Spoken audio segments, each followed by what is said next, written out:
From the Kennan Institute in Washington, D.C., welcome to Kennan X, a podcast on our never-ending quest to understand Russia, Ukraine, and the surrounding region. I'm your host, Jill Dougherty. Today, we're going to talk about health and Russia. As I walk down the streets of Washington, D.C., I see more and more people wearing masks. So COVID is back, although for the most part, it's a milder version. And thanks to vaccines, far fewer people are getting seriously sick or dying from the disease than when it was at its peak 3 or so years ago. So all of that was on my mind when I read the July Kennan Cable number 93, Health and Security in Russia, Putin's First Special Operation. Of course, I was intrigued. I remember very well how Russia beat the world to the punch by rolling out its Sputnik V vaccine before another nation did it. Of course, it wasn't as rigorously tested as Western vaccines, but it did spark a lively and sometimes contentious debate about vaccine diplomacy.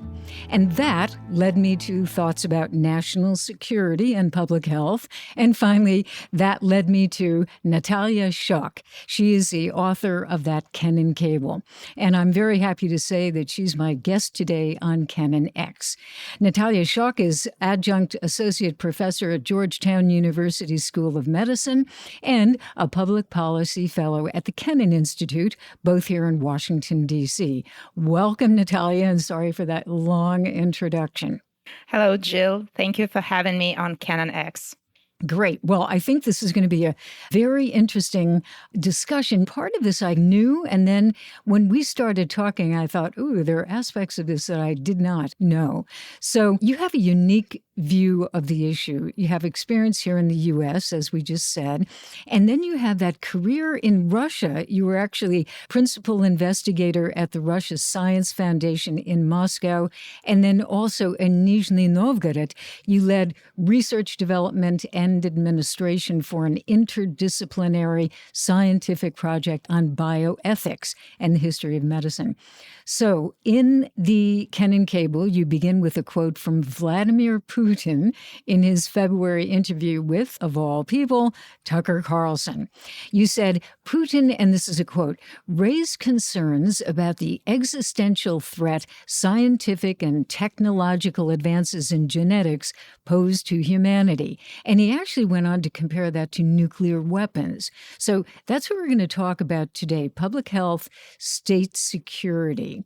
And one, I think, important aspect, you also said that trying to understand this, Russia's approach to health policy, could help the West to decide how it should engage or maybe not engage with Russia on issues like health and science. Could we begin at the end of the Soviet Union? We all remember nation's economy was a disaster. The healthcare system had fallen apart.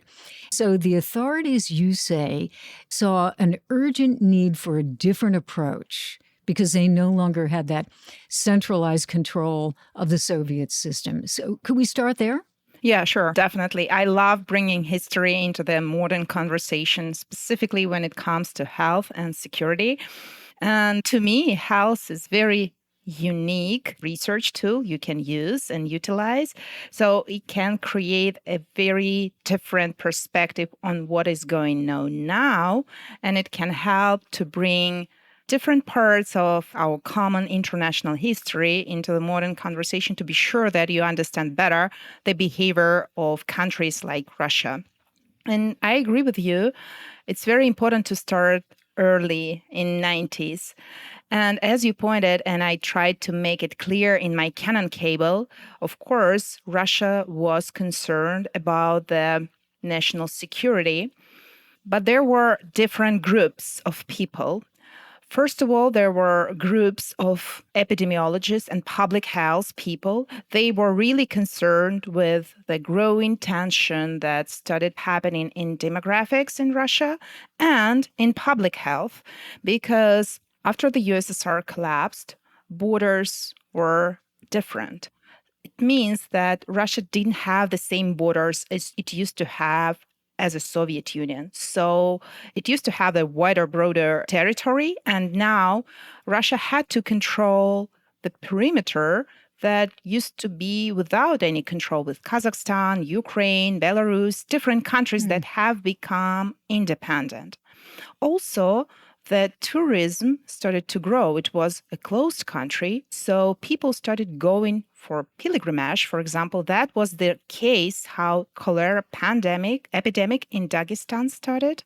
The evidence from that period of time, it's a very tiny book titled Cholera and Dagestan, written by chief epidemiologist for a long period of time. He's well known here in United States, Gennady Onishchenko, very famous figure. And he was in charge for this epidemic response back then. So after this experience, he insisted that we have to reconsider formerly existed pandemic control system. So the whole period in the 90s was about refiguring out how to create an effective epidemiological control in a new free Russia. Well, also, there was a second group of people, mostly military and defense and security people, who were concerned about different things like bioweapons and biosecurity.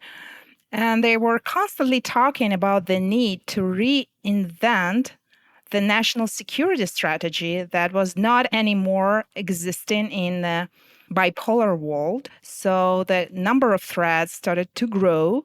And of course, they wanted to bring more diverse portfolio to a new national security in a new Russia. So there's two groups. I do not want to say they were connected, but by the end of 90s, they started to work more closely together because there was an urgent need in a new national security strategy where health and biosecurity started to take a place. Yeah, and that is where you get into this point about initially they were emphasizing the democratic nature of all the new requirements, et cetera. Yep. And then they began to shift back to the old Soviet era epidemiological surveillance attitudes and practices.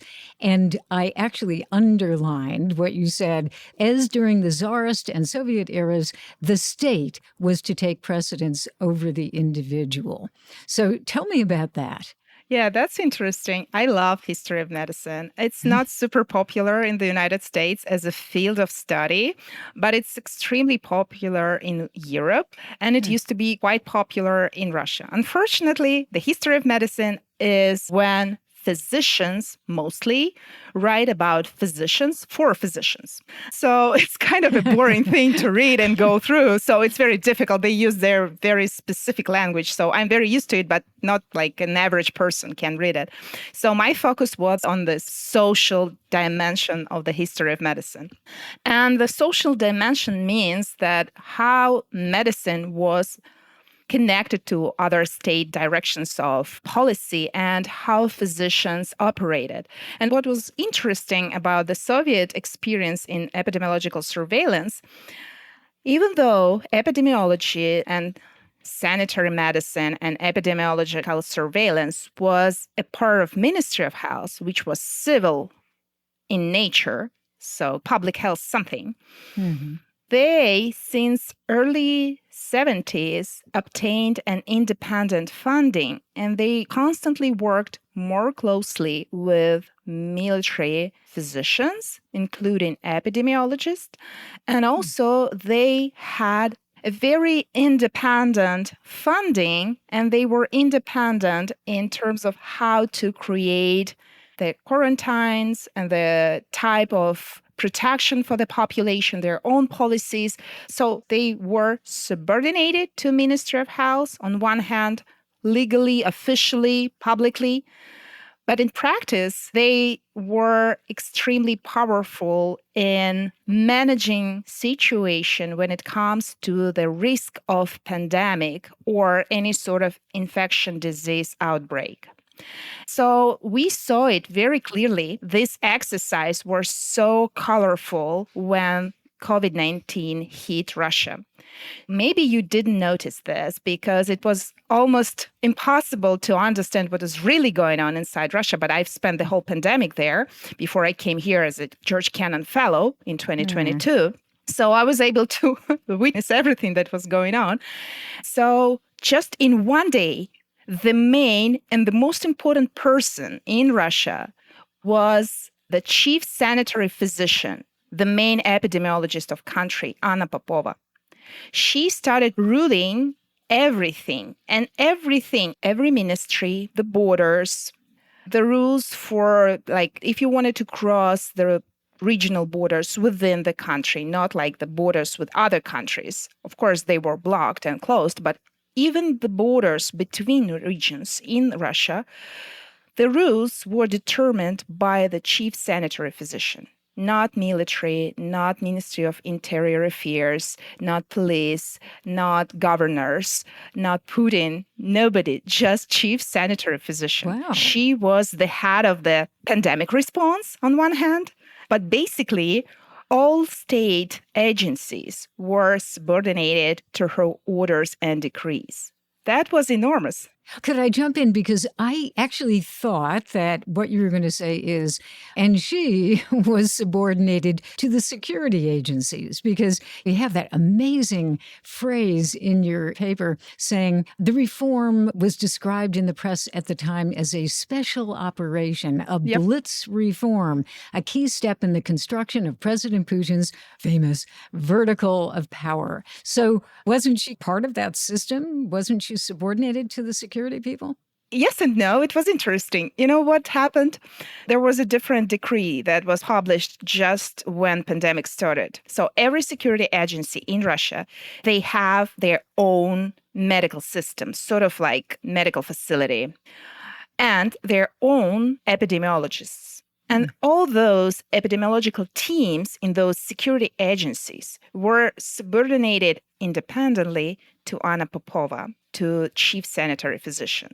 But when the reform of state management system, where public health has become part of it, started in 2004, that was the case when the new agency, which was named very weirdly Rospotrebnadzor, they started to be subordinated to security agencies because they were inventing their place among them.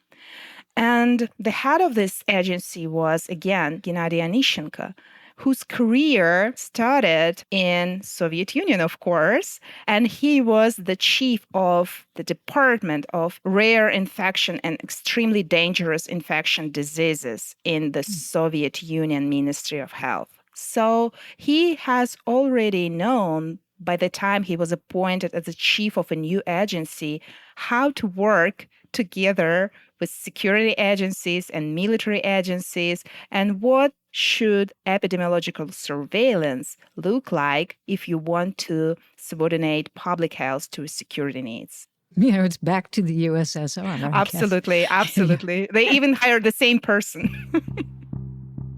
Let's talk about the Sputnik V vaccine, because I think a lot of our listeners would probably know a lot about that. Yeah. So the country rolls it out. They're the first people in the world who have this vaccine.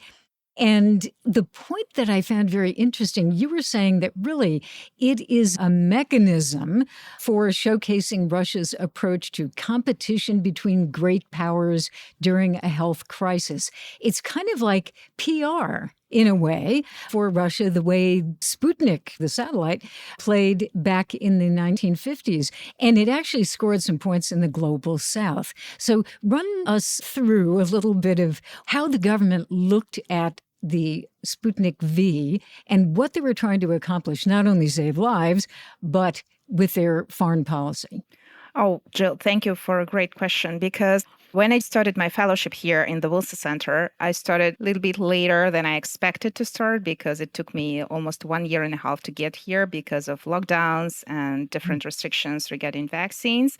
And I started experiencing difficulty with vaccination when I was back in Russia, because I got my Sputnik V there. But unfortunately, when I realized that I have to travel, it was not accepted here in the United States. So I had to figure out where I can get a different vaccine to be able to come here to Washington, D.C. and start my fellowship. So I traveled to my native city, Kharkiv, and I got a different shot, which is Chinese vaccine. Oh. So I was able to come here because Chinese vaccines, they were WHO approved.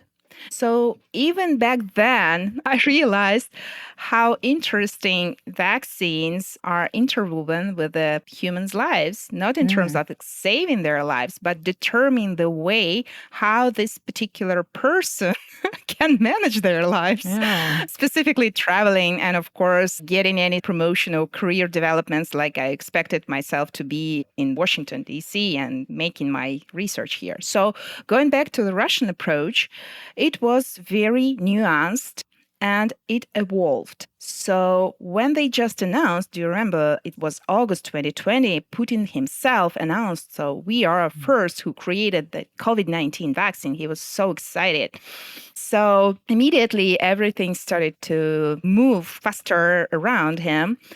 And the Russian state actually didn't have enough practice in vaccine manufacturing and distribution for the crisis of the scale and magnitude that COVID-19 pandemic was.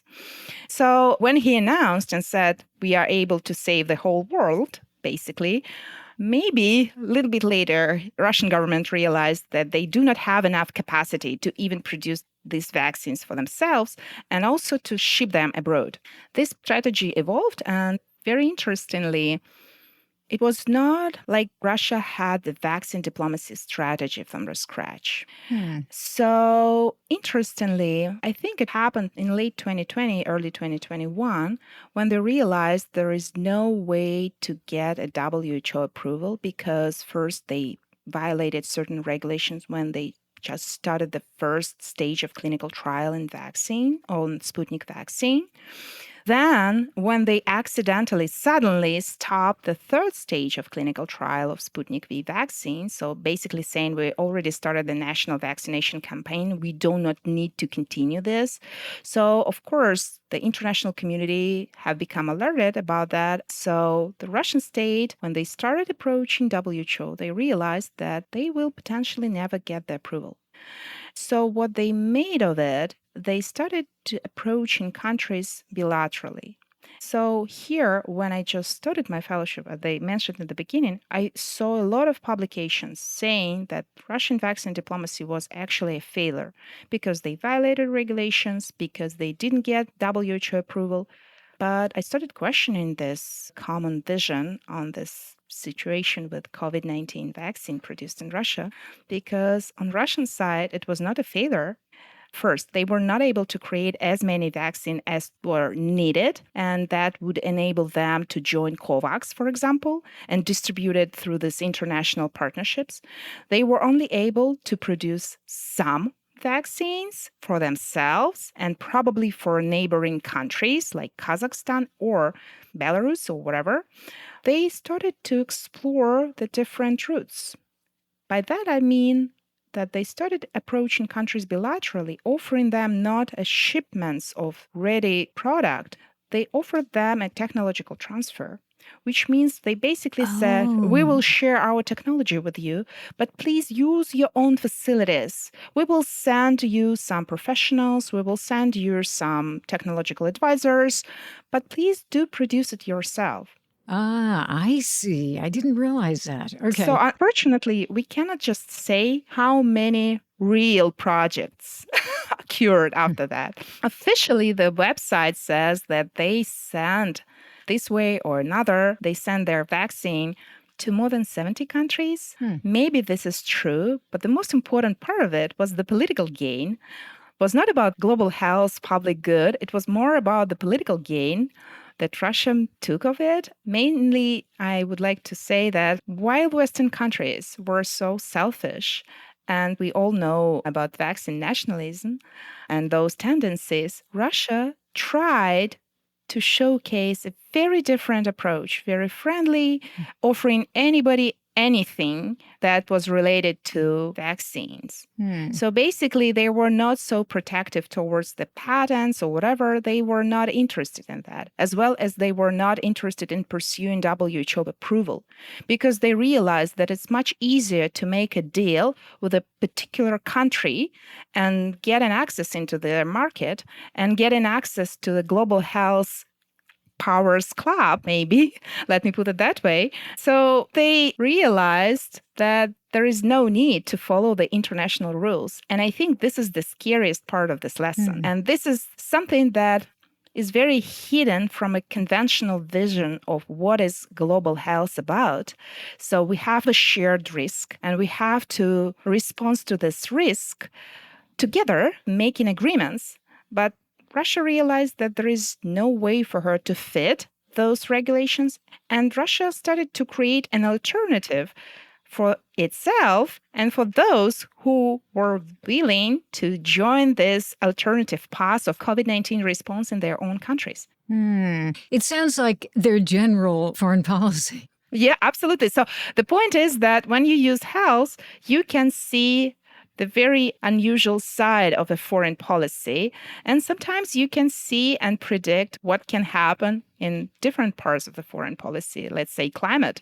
It's another shared global health problem, and we do not know much about what Russia is doing in this area as well. The same AI, the same digital technologies. So we know so little about Russian approaches, but I can say that they are very informative in terms of how nuanced and very security-driven Russian policy, both domestic and foreign, is.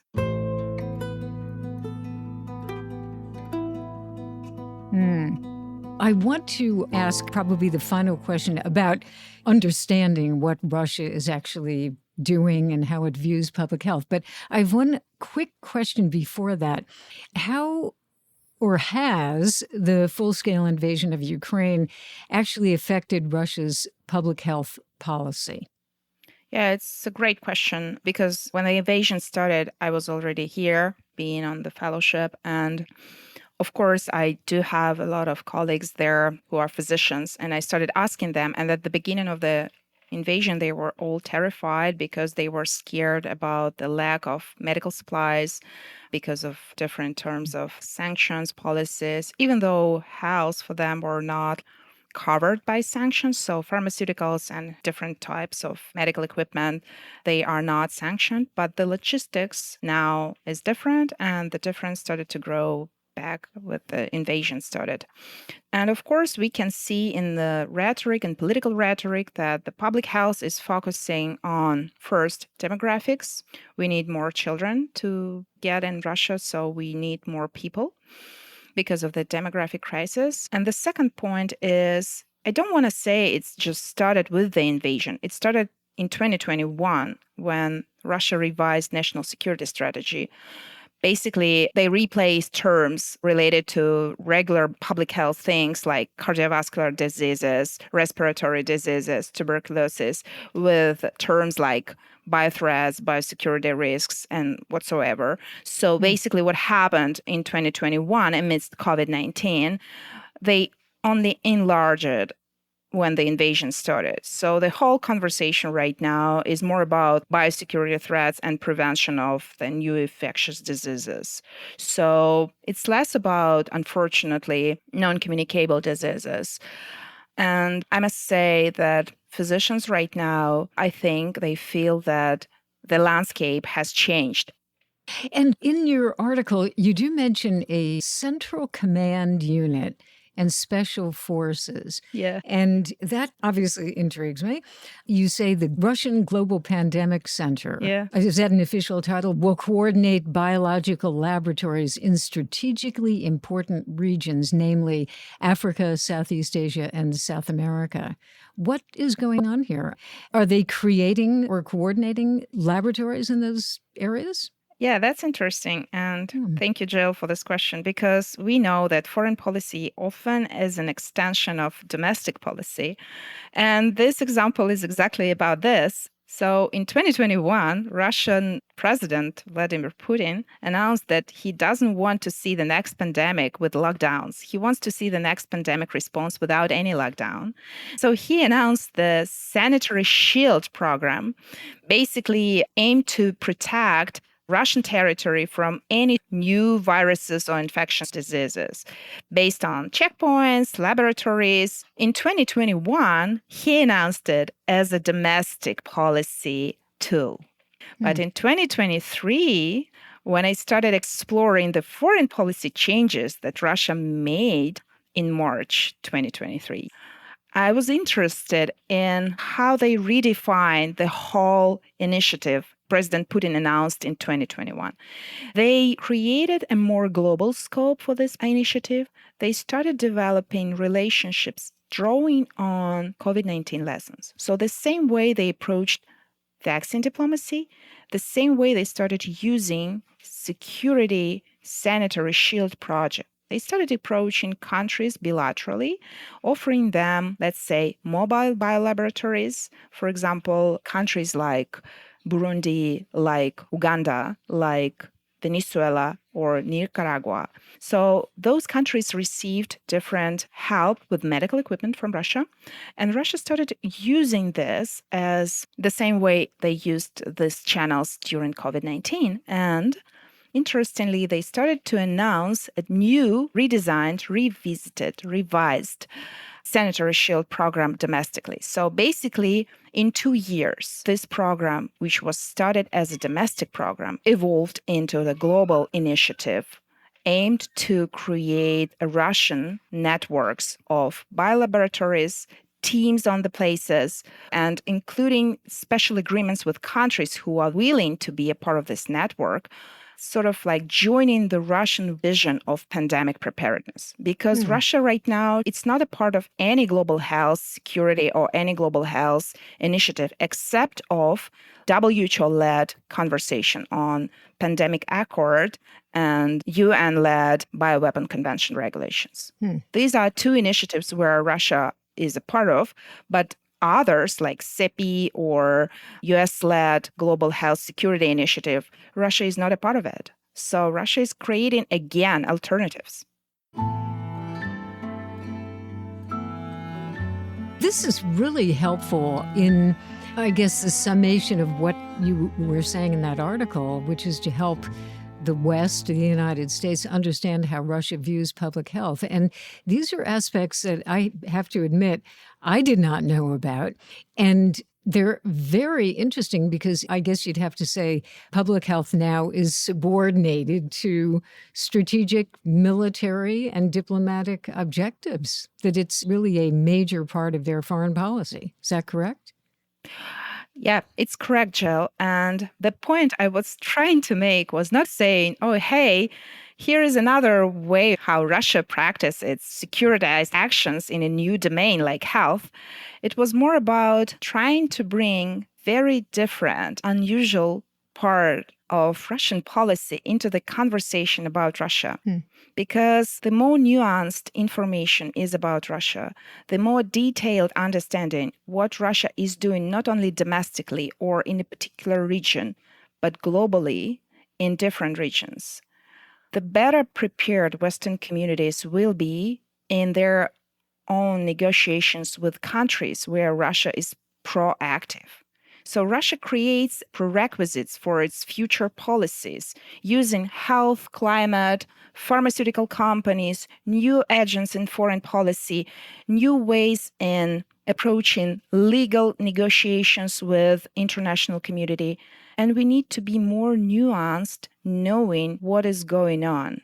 The more nuanced our knowledge about Russian actions across different domains, across different regions, different countries, the better West is prepared to dealing with Russia first and potentially to Russian future actions in different areas of international negotiations and different regions. And that will also help to create a smarter approach to countries who are trying to deal with Russia right now closer than we can see it in public. Because the most important part of the health story is because it's based only on bilateral things, it's very hard to trace, very hard to detect. It's very hard to understand what are the real terms and conditions.